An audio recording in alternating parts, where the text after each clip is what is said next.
अस्सलाम वालेकुम। Smart attendance manager की हमारी ये दूसरी वीडियो है जिसमें हम ये देखेंगे अब कि जो अटेंडेंस के कोड हैं ये हमने कैसे क्रिएट करने हैं और अपडेट कैसे करने हैं। जैसे हमने एब्सेंट के लिए कोड क्रिएट किया है ए और रिमार्क्स में लिखा है ये एब्सेंट। इसी तरह हमने नया कोड जो क्रिएट करना होगा वो देखेंगे कैसे करेंगे। उसके लिए हमारे पास ये एक एरिया है अटेंडेंस कोड में। यहाँ पे ये टेक्स्ट बॉक्स हमने लगाए थे, इसमें हम शॉर्ट कोड लिखेंगे। जैसे हमने ए पी या ये इस तरह एम एल लिखा हमने। और इसमें आप कुछ भी लिखते हैं तो इसमें हमने पहले कोडिंग की है पिछली वीडियो में। जो भी लिखेंगे वो ऑटोमेटिक कैप्स हो जाएगा। यहाँ पे हम अटेंडेंस टाइप देंगे, जैसे हम एब्सेंट लिखेंगे, प्रेजेंट लिखेंगे या कोई और ये प्रॉपर में आता है। आपका पहला जो इसमें लेटर है वो कैपिटल हो जाता है, बाकी सारे स्मॉल हो जाते हैं। और ये रिमार्क्स में आप जो भी लिखना चाहिए लिख सकते हैं। और ये हमारा क्लियर का बटन काम करता है, लेकिन अभी ऐड का बटन और अपडेट का बटन काम नहीं कर रहा। हम देखेंगे कि ऐड कैसे करवाना है डाटा। जो हमारा ऐड होगा डाटा वो आएगा हमारी इस शीट में, सैलरी रिपोर्ट में, और यहाँ पे आके डाटा सेव होगा। तो हमने डाटा जो सेव करवाना है वो सबसे आखिरी जो खाली रो होगी, मतलब जो नेक्स्ट डाटा आएगा अगर हमने कोई कोड क्रिएट करना है तो वो यहाँ पे आना चाहिए। फॉर एग्जांपल हम ये सिक लीव को फिलहाल यहाँ से हटा देते हैं और हम चाहते हैं कि यहाँ पे सिक लीव क्रिएट करें, और वो डेफिनेटली यहाँ पे आएगा क्योंकि हम यहाँ नहीं चाहेंगे, यहाँ पे सेव करवाना चाहेंगे। तो हमें पता होना चाहिए कि लास्ट अवेलेबल रो कौन सी है ताकि हम वहाँ पे डाटा सेव करवा सकें। तो हम यहाँ पे जाएंगे ऐड वाले बटन पे।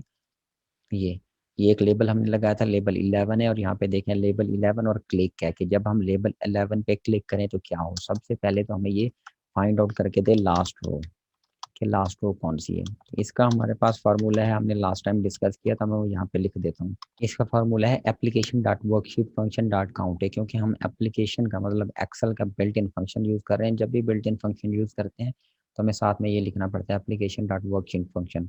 और कौन सा फार्मूला है वो काउंट का। अब इसने करना है काउंट, और काउंट हम बताएंगे कि कहाँ से जाके चीज़ें काउंट करो, ये गिन के बताएगा चीज़ें। हम कहेंगे कि आपने जाना है शीट्स के अंदर, शीट्स में क्योंकि हमारे पास डिफरेंट शीट्स हो सकती हैं। सबसे पहले हम इसे बताएंगे कि आप सैलरी रिपोर्ट में जाओ, कि इस शीट में जाना है। और फिर वो बताएंगे क्योंकि इस रिपोर्ट के अंदर, इस शीट के अंदर डिफरेंट कॉलम है, डिफरेंट रोज हैं, तो वो पूछेगा किस रो या किस कॉलम की वैल्यूज आप काउंट करवाना चाहते हैं। बेसिकली हमने इस कॉलम की वैल्यूज काउंट करवानी है ताकि हमें पता चले कि कहाँ तक वैल्यूज हैं, हम अगली जगह पे जाके सेव करवा लें। तो यहाँ पे हम लिखेंगे इसकी जो रेंज है वो हमारे पास बन रही है ए के टू ए के। इसमें आप ये देखें ये ए की है, हमने इस कॉलम की वैल्यूज को काउंट करना है। हम लिखेंगे ए के टू ए के, और ये ब्रैकेट हम बंद कर देंगे। अब ये देखिए हमें ये लास्ट रो काउंट करके बताएगा, और लेकिन ये देखिए लास्ट रो हमें बताएगा, लास्ट रो जो अवेलेबल है वो है 12, लेकिन ये हमें जो आंसर देगा वो 10 देगा। ये मैं आपको दिखाता हूँ।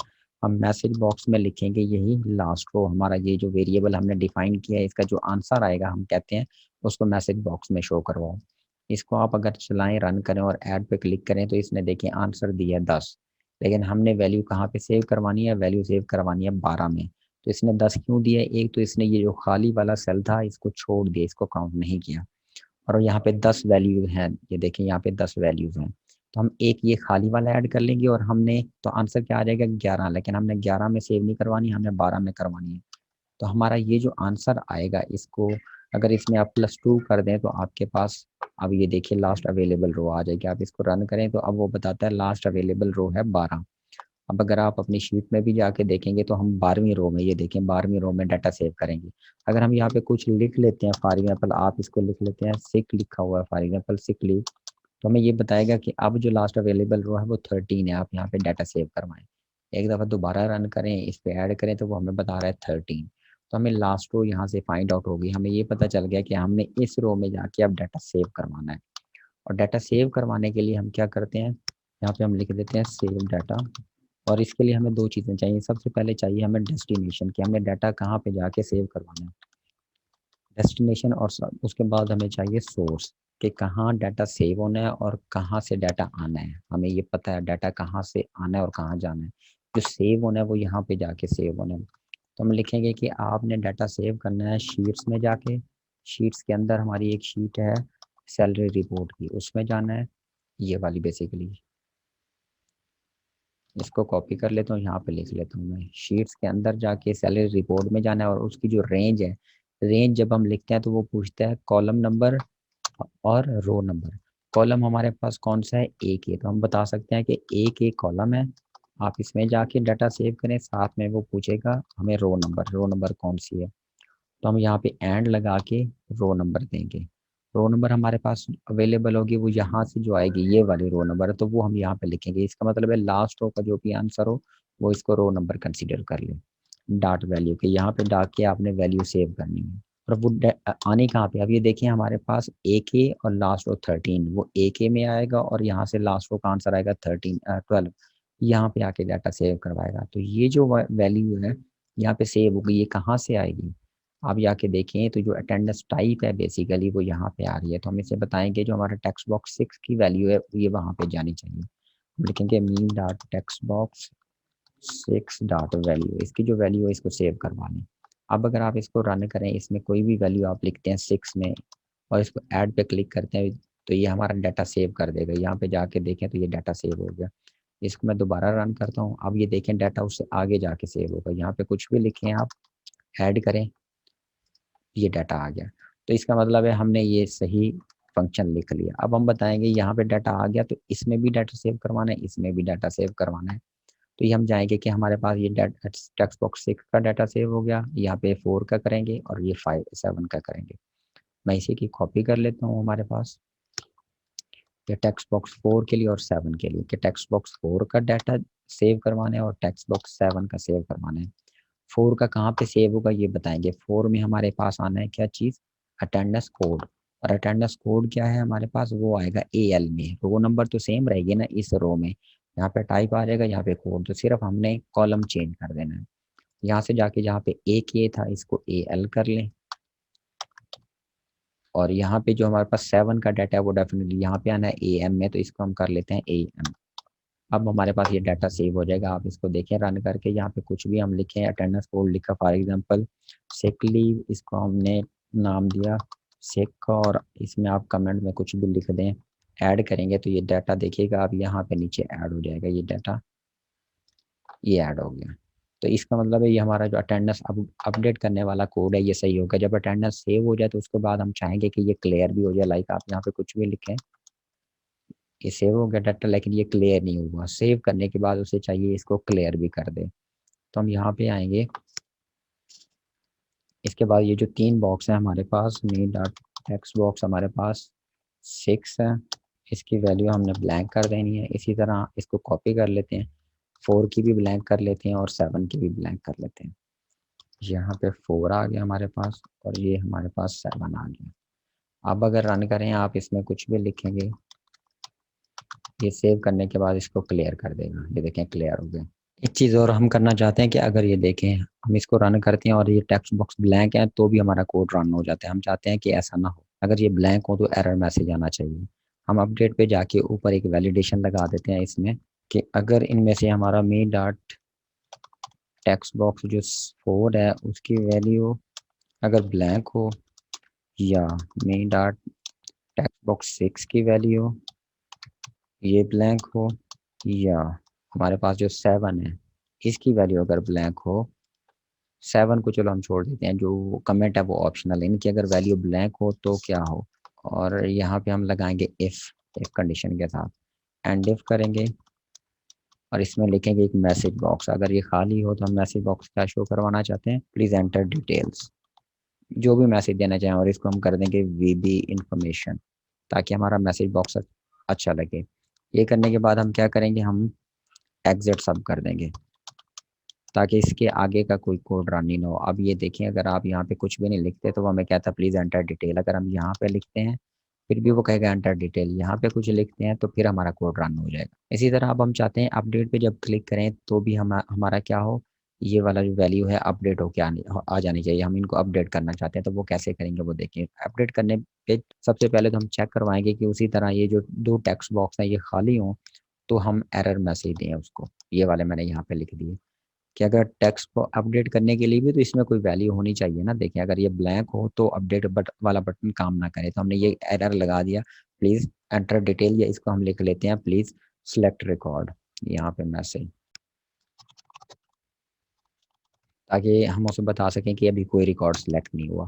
दूसरी चीज़ जो हमें पता होनी चाहिए कि कौन सी रो सेलेक्ट की गई है, कौन सा रिकॉर्ड सेलेक्ट किया गया है, यहाँ से ये वाला ये वाला ये वाला, ताकि हम उसी रो में जाके डाटा अपडेट करें ना। हमें पता हो कि ये रो सिलेक्टेड है, तो जब हम अपडेट करें सिर्फ इसी रो में डाटा अपडेट हो। सबसे पहले हम फाइंड आउट करेंगे सिलेक्टेड रो कौन सी है, ये हम देखेंगे।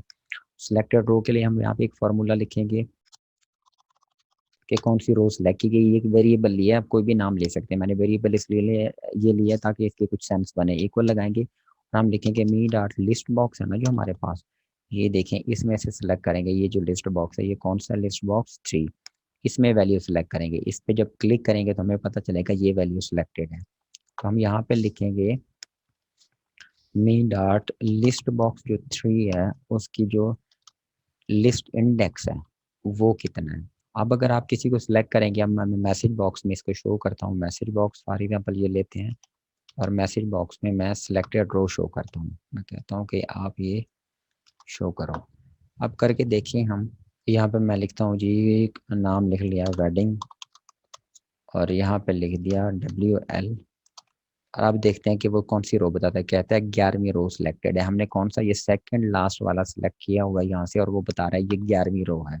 अब हम देखते हैं क्या उसने सही आंसर दिया या गलत दिया हमें। यहाँ पे देखें सेकंड लास्ट में, तो ये जो रो बता रहा है वो रो बता रहा है 14, लेकिन उसने हमें आंसर में क्या बताया 11। तो ये बेसिकली करता क्या है, ये क्योंकि जो लिस्ट में जो कॉलम होता है वो जीरो से स्टार्ट करते हैं और रो नंबर होता है वो भी जीरो से स्टार्ट करता है। हालांकि कोई जीरो रो तो होती नहीं, तो रो तो स्टार्ट होगी 1 से, 2 से, 3 से। तो यहाँ पे देखें हमारा जो डाटा है वो बेसिकली यहाँ से स्टार्ट हो रहा है। अगर आप ये देखें तो उसने इसको भी छोड़ दिया, इसको भी छोड़ दिया, तो हम उसमें क्या करेंगे 3 ऐड कर देंगे। जो भी आंसर हमारे पास आ रहा है यहाँ पे, इसमें हम 3 ऐड कर देते हैं, +3। अब अगर देखिए हम इसको रन करके यहाँ पे मैं लिखता हूँ जी WL और इसमें हम लिखें वेडिंग, और अब अगर अपडेट करें तो ये देखिए हमें बता रहा है कि रो 14 है। अब जब हम जाके देखेंगे क्या ये सेकंड लास्ट वाकई रो 14 में है या नहीं है, तो हम ये देखें सेकंड लास्ट हमारा रो 14 में है, तो आंसर हमारा ठीक आ गया। अब हम यहाँ पे जाके वैल्यू अपडेट करवाएंगे। तो इसका आसान तरीका, आप ऐड पे जाएं, ऐड में जो आपने कोड लिखा था इसको आप कॉपी कर लें कोड को, और वापस आप आएँ अपडेट में। अपडेट में आके आप ये कोड जो है पेस्ट कर दें। यहाँ पे हमने सिंपल उसी तरह बताया कि यहाँ पे जाके आपने चीज़ें सेव करनी है, लेकिन यहाँ पे हम लास्ट रो की बजाय बताएंगे जो सिलेक्टेड रो हो सिर्फ ये चेंज कर देना है कि डाटा जाके सिलेक्टेड रो में आप अपडेट करो। अब इसको हम रन करके देखते हैं। इसी को हमने सेलेक्ट किया, यहाँ पे लिखा WL और इसको हमने लिखा वेडिंग, और रिमार्क्स में हमने कुछ लिख दिया हाय। अपडेट पे क्लिक किया तो ये देखें आपका मैसेज यहाँ पे आपका जो कोड है वो अपडेट हो गया। इसी तरह इसको भी अपडेट कर सकते हैं, इसको भी अपडेट कर सकते हैं। और हम चाहते हैं अपडेट करने के बाद यहाँ पे हमें मैसेज शो हो सक्सेस का यहाँ पे, तो हम एक मैसेज बॉक्स यहाँ पे बना लेते हैं। जैसे ये एक मैसेज बॉक्स है, इसको आप यहाँ पे लिखें रिकॉर्ड अपडेटेड और ये क्लियर कर दें, तो ये हमारे पास एक मैसेज भी शो हो गया। और इसको आप रन करके देखें, यहाँ पे कुछ भी आप इसको अपडेट करना, इसको सिलेक्ट किया, हम यहाँ पे लिखना चाहते हैं फॉर एग्जांपल NL, इसका आप नाम देना चाहें न्यू लीव, जो भी कमेंट देना चाहें वो कमेंट दे दें आप यहाँ पे और अपडेट करें। आप ये देखें यहाँ पे अपडेट हो जाएगा ये अपडेट। और हमें एक चीज़ और चाहिए, ये जो 15 का मैसेज उसने दिया, 16 का मैसेज दिया, हमें ये नहीं चाहिए, हम इसको रिमूव कर देते हैं, ये वाला जो इसको हटा दें। और इसी तरह हमने एक मैसेज लिखा था ऐड पे भी एक मैसेज शो करवाता था, ये वाला लास्ट रो वाला, इसको भी हम हटा दें, हमें नहीं चाहिए। और यहाँ पे भी डाटा जब ऐड हो जाए तो उसे एक मैसेज शो होकर डाटा ऐड हो गया, तो इसका भी हम मैसेज बॉक्स यहाँ पे एक शो कर देते हैं डाटा एडेड। अब अगर आप इसको रन करेंगे, आप कोई भी नया कोड बनाएंगे, AB लिखते हैं फॉर एग्जांपल और यहाँ पे कुछ भी लिखते हैं और ऐड पे क्लिक करेंगे तो आपका डाटा ऐड हो जाएगा, डाटा एडेड, और वो डाटा हमारा यहाँ पे आ जाएगा। ये देखें यहाँ पे शो हो रहा है। आप इसको अपडेट करना चाहते हैं तो उसी तरह जाके अपडेट भी कर सकते हैं। तो हमारा ये वाला जो कोड वाला काम है ये कंप्लीट हो गया। अब हम आएंगे इसकी तरफ कि जब हम इस पे रजिस्टर पे क्लिक करें तो हमारी जो अटेंडेंस की डेट है सिलेक्टेड, वो हमारी डेट हमारे रजिस्टर में पॉपुलेट हो जानी चाहिए, वो हमारे रजिस्टर में आ जानी चाहिए। ये हम देखते हैं कैसे करना है। सबसे पहले तो हम यहाँ पे कैलेंडर लेके आएंगे ताकि हम जब इस पे क्लिक करें तो कैलेंडर हमारे पास ओपन हो जाना चाहिए। तो कैलेंडर को इंपोर्ट करते हैं हम। कैलेंडर मैंने पहले ही बताया, ये ओपन कर लेते हैं, ये भी आपको डिस्क्रिप्शन में फाइल मिल जाएगी। इसको जब ओपन करेंगे तो ये ओपन हो गया। यहाँ से हमने सिर्फ कैलेंडर को पकड़ना है और आगे अपने वाले प्रोजेक्ट में यहाँ पे पेस्ट कर देना, तो हमारे प्रोजेक्ट में कैलेंडर आ गया। अब आप चाहे तो इस फाइल को क्लोज कर दें, अब हमें ये नहीं चाहिए। अब हम जाएंगे दोबारा विजुअल बेसिक में, यहाँ पे देखें तो ये कैलेंडर हमें मिल रहा है। अब हम चाहते हैं जैसे इस पे क्लिक करें तो कैलेंडर ओपन हो जाए इस लेबल पे, ये वाला जो लेबल है। ये लेबल 7 है, इस पे क्लिक करें तो ये ओपन हो जाए और इस पे जो डेट सेलेक्ट करें वो टेक्स्ट बॉक्स 9 में आ जाए। तो हम यहाँ पे कोड लिखेंगे कि जैसे लेबल 7 पे क्लिक हो तो फिर क्या हो। सबसे पहले तो हम कॉल कैलेंडर करेंगे, जो कैलेंडर था हमारे पास उसको कॉल करेंगे, फिर उसमें से सिलेक्टेड डेट की जो डेट सेलेक्ट करें वो कहाँ पे जानी चाहिए, मी डॉट टेक्स्ट बॉक्स 9 में जानी चाहिए। इसको हम कर लेते हैं 9 और ब्रैकेट बंद। बस इतना था कोड लिखना है हमने। मैं इसको फिलहाल कॉपी भी कर लेता हूँ और इसको आप रन करें। यहाँ पे देखें जैसे ही क्लिक किया डेट आ गई और सिलेक्ट किया तो वो डेट यहाँ पे आ गई। तो हमारे पास इस तरह डेट भी आ जाती है। हम चाहते हैं यही कोड यहाँ पे भी रन करें। जब हम यहाँ पे क्लिक करें अगले लेवल पे इस पे तो कैलेंडर ओपन हो जाए और यहाँ पे क्या है टेक्स्ट बॉक्स 10 में वैल्यू आ जानी चाहिए। तो मैं यही कोड कॉपी करूँगा और जहाँ पे टेक्स्ट बॉक्स 9 है इसको आप 10 कर लें तो हमारा ये वाला कोड भी ठीक हो गया। यहाँ पे देखें को डेट आ गई और यहाँ पे भी डेट आ गई। अब क्या है यहाँ पे डेट एडिटेबल है, हम यहाँ पे कुछ भी लिखेंगे तो डेट गलत हो सकती है इस तरह। तो अगर डेट गलत हो गई तो हमारा अगला कोड काम नहीं करेगा। तो हम इनको क्या करते हैं, इन टेक्स्ट बॉक्स को दोनों को यहाँ से हम सेलेक्ट करके इनको डिसेबल कर देते हैं ताकि कोई बंदा इनेबल की बजाय डिसेबल कर दिया, इनेबल फॉल कर दिया। अब कोई बंदा इस पे क्या है क्लिक करके चेंज नहीं कर सकेगा। अब ये देखें जो भी वैल्यू सेलेक्ट की आ गई और यहाँ पे क्लिक करके चेंज नहीं कर सकते और ये भी वैल्यू हमारे पास आ गई। तो ये दोनों काम हो गया। अब हम चाहते हैं क्लियर पे क्लिक करें तो ये दोनों फील्ड क्लियर हो जाने चाहिए। तो अब हम ये इस पे काम करते हैं कि जब हम क्लिक करें इस पे लेबल नहीं लगा हुआ इस पे, मेरे ख्याल में यहाँ पे भी लेबल नहीं है तो यहाँ पे लेबल लगा लें। सबसे पहले मैं कॉपी करता हूँ इसको और एक लेबल यहाँ पे क्रिएट करते हैं और इसको कॉपी करके एक लेबल आप यहाँ पे क्रिएट कर लें। यहाँ पे लगा और यहाँ पे लेबल नहीं है तो हम यहाँ पे भी एक लेबल लगा लेते हैं ताकि ये क्लिकेबल हो सके।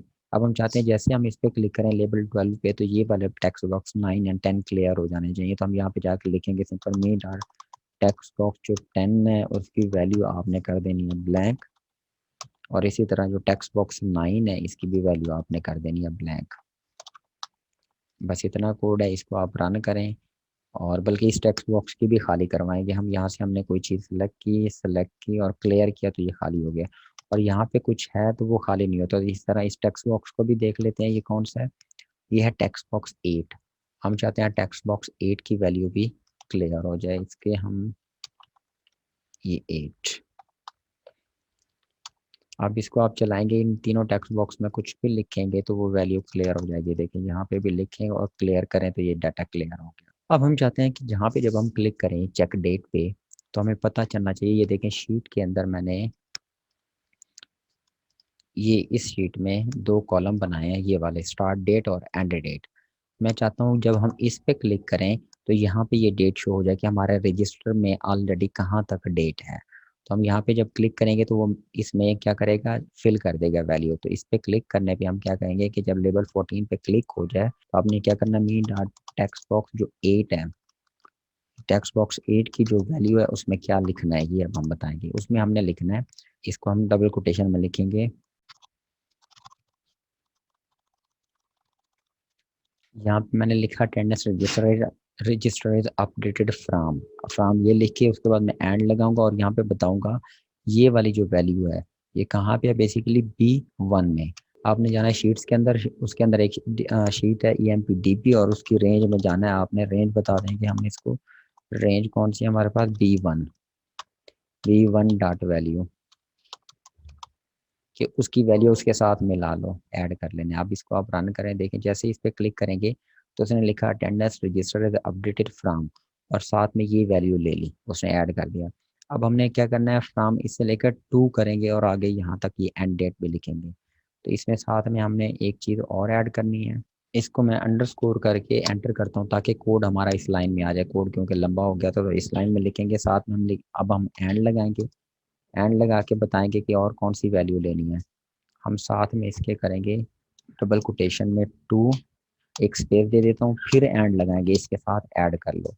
फिलहाल अगर मैं इतना रन करूँ, आप इसको देखें रन करके, जैसे ही हमने ऐड किया तो उसने ये डेट बता दी और उसके बाद आगे 2 बता दिया और 2 क्या है इसके साथ मिला हुआ है। तो मैं यहाँ पे 2 में जाके एक और शुरू में भी स्पेस दे दूंगा। अब अगर इसको चलाएं और क्लिक करें तो ये देखें इस तरह उसने शो किया, तो ये ठीक है बिल्कुल।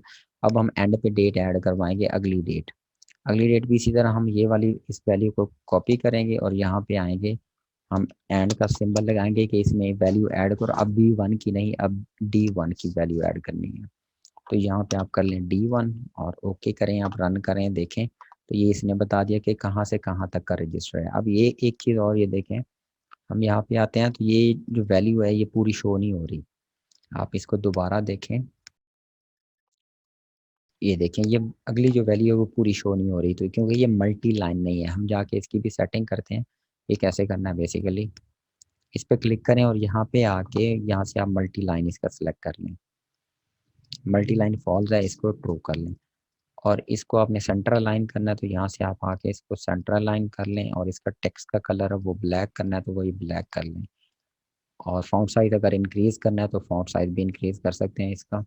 हम यहाँ से जाके फॉन्ट साइज इसका सपोज 14 कर लेते हैं। अब इसको रन करें इस कोड को, जैसे ही क्लिक किया तो ये देखें इस तरह का नज़र आ रहा है कि हमारा जो अटेंडेंस रजिस्टर है वो किस से किस डेट तक अपडेटेड है। तो उसने बताया 7/1/2021 से लेकर 7/31/2021 तक अपडेटेड है।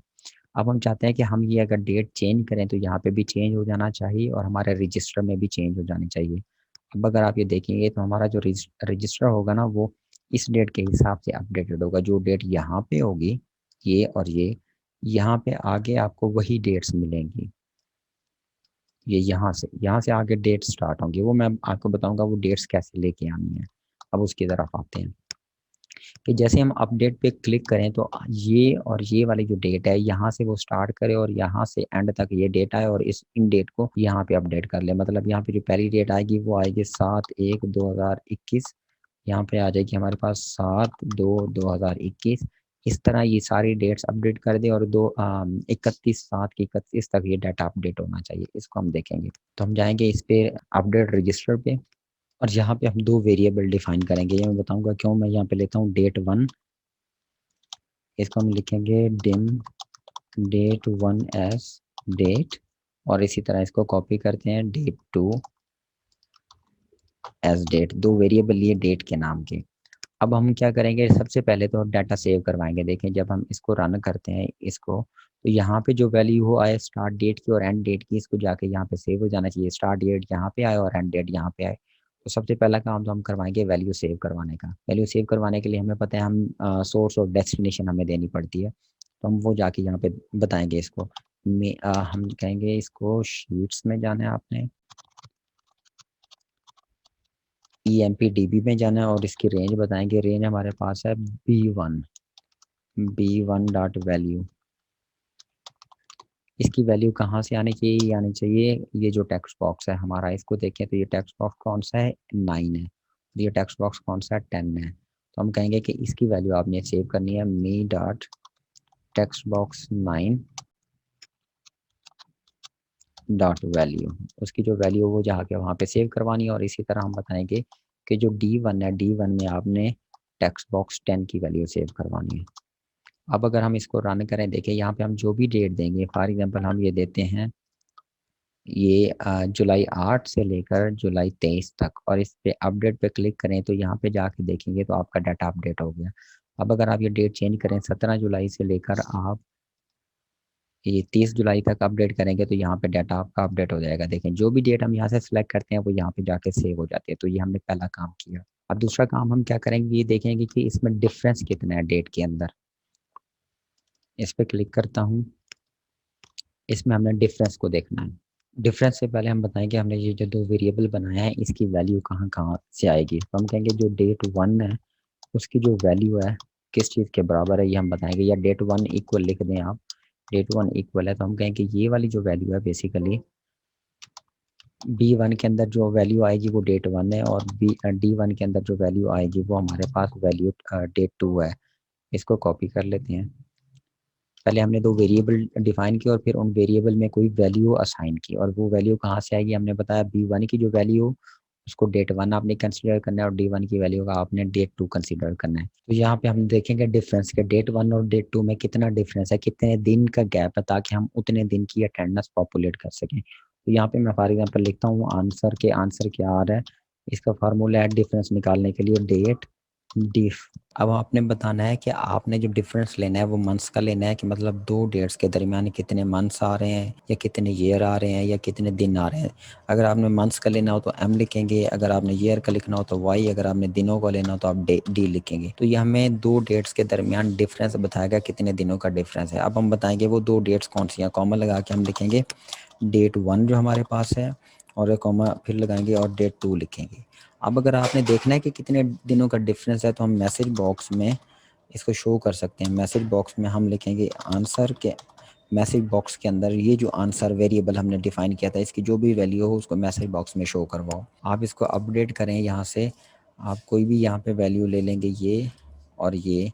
आपने 2 जुलाई से 24 जुलाई लिया और अपडेट पे क्लिक किया तो ये बताता है इसमें 22 दिनों का डिफरेंस है। देखें 2 से 24 के दरमियान 22 का ही बनता है, तो ये हमें आंसर दे देगा कि कितने दिनों का डिफरेंस है। अभी मैं ये पता चल गया कि कितने दिनों का डिफरेंस है, मतलब हमने इतने दिनों की अटेंडेंस चाहिए, 22 दिनों की अटेंडेंस चाहिए, तो ये अटेंडेंस हम मार्क करेंगे। अब हम इसके बाद एक वैलिडेशन, इसको मैं हटा लेता हूँ यहाँ से, वैलिडेशन लगा लेंगे। वैलिडेशन में हम देखेंगे कि हमारे पास कोई टेक्स्ट बॉक्स खाली तो नहीं, कि अपडेट, जब हम अपडेट पे क्लिक करें तो उसमें if me dot text box जो 10 है और 9 पहले 9 है, अगर वो खाली हो, उसकी वैल्यू नथिंग हो तो हम मैसेज बॉक्स शो करवाएंगे। एंड इफ मैसेज बॉक्स में हम लिखेंगे मैसेज बॉक्स,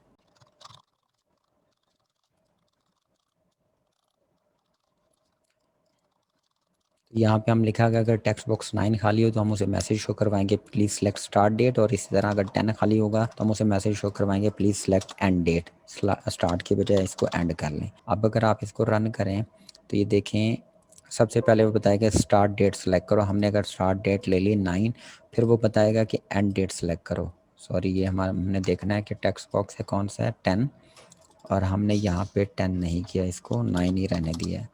अब आप इसको रन करें और आप अपडेट पे क्लिक करें, वो कहते हैं स्टार्ट डेट दें, हमने यहाँ से स्टार्ट डेट 3 दे दी। अब ये कहें, वो कहते हैं एंड डेट दें, हम एंड डेट देंगे तो वो एरर नहीं देगा। उसने डिफरेंस भी फाइंड आउट कर लिया, एरर भी नहीं देगा। जब हम अपडेट पे क्लिक करेंगे तो अब नेक्स्ट जो काम है हमारे पास वो ये है कि हमने जहाँ पे डेट सेव करवानी है उसमें जो पहले की डेट्स हों उनको हम क्लियर करवा लें। मतलब ये जेड देखें, जी, और इसमें कॉलम नंबर देख लें आप। कॉलम की बात करें तो ये है 26वां कॉलम। तो हमने यहाँ से डाटा, मतलब Z2, रो नंबर कौन सी है 2 और कॉलम कौन सा है Z, तो हमने इसको क्लियर करवाना है, और कहाँ तक क्लियर करवाना है ये भी हमने इसको बताना है। तो नेक्स्ट जो हमारा काम है ये होगा क्लियर का। डेट रेंज को हमने क्लियर करवाना है, वो कहाँ से करवाना है, हमने मी डॉट बल्कि शीट्स में जाना है।